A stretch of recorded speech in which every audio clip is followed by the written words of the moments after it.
guys, this is CADMA here from Apple TV in conjunction with It Came From The Radio. Now, we are here at EternalCon, and I'm here with Brian, and I have to say, the covers to your books are very intriguing, so I do want to know more about Cities on Hills and what a tightening noose. I mean, what's going on here? Okay.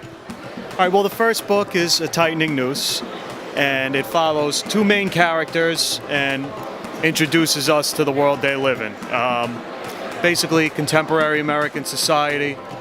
These are two individuals who have haunted pasts, we'll say.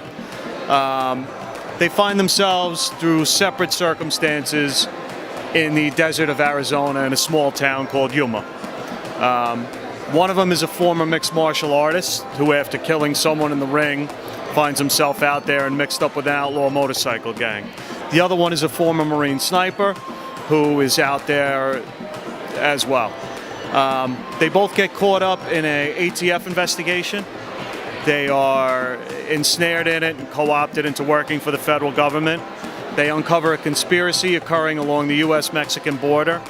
It involves human smuggling, human trafficking, and a conspiracy that implicates elements of our own government, foreign governments, and private corporations, private citizens. That's the first book. The second book delves deeper into what that conspiracy entails, the global ramifications that stem from it, and the consequences of those things.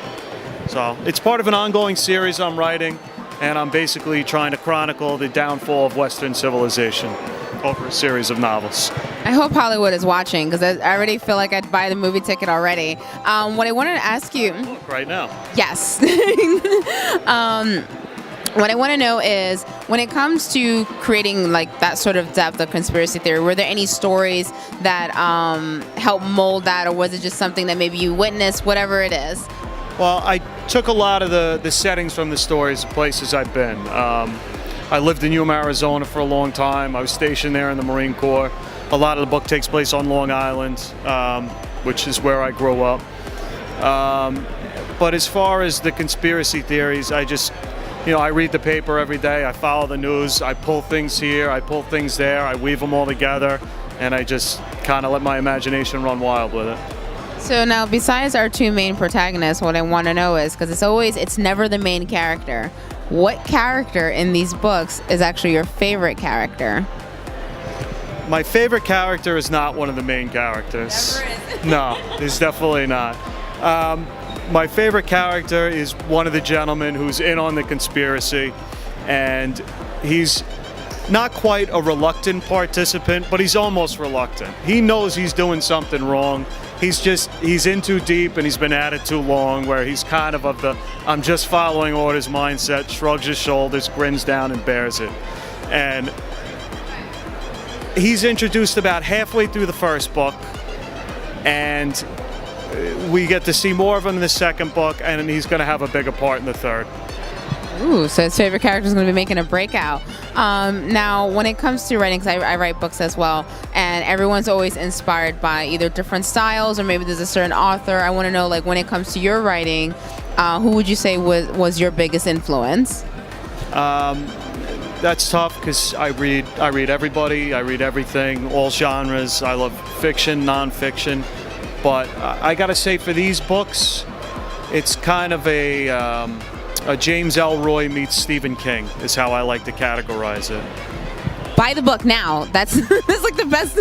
That's a very, very elegant way of describing these books, and especially your influence. Oh my God, that's super intense. And then my last question is, in regards to the protagonist, which aspects of your personality did you put into your characters? As an author, you always do it. There's always something, and you can't help it. But I'm just curious. I put, I put a lot of stuff in there. Just a lot of stuff from my background, and but being in the Marine. Yeah, that was a big part of it. How long were you in there? I was in for 4 years. Yeah. Much respect for you. I appreciate all services. I love you guys. What made you go into the Marines? Is that something that runs in a family, or was it just something you decided yourself? It was one of those things. I turned 18 and I had to get off Long Island. Some of you people probably can understand that. Just for a little while, I came back because I love it here, but I wasn't much of a student, still not, and it just seemed like a good fit at the time. And it worked out well. No, that's fantastic, and I do appreciate. I appreciate Marines, Armies, all of you guys. I really do appreciate all the hard work you guys put into this, and I love the fact that you do have that real aspect to your characters, opposed to someone like me who has not been there going, I gotta write because this is where this guy is from. It becomes a little difficult. So this book is gonna have a little bit more realism to it. Now, for those who are obviously watching and they're like, oh man, I need to find out about that tightening noose and these cities on hills. Where can they go find you online? You can buy the books on Amazon. They're available in digital formats. They're also Barnes & Noble. You can get them on the Nook. You can get them on paperback. You can get it on iBooks. You can get it on Kobo. And you can get it from your local bookstore, but you'll probably have to order it. Make sure you guys check them out.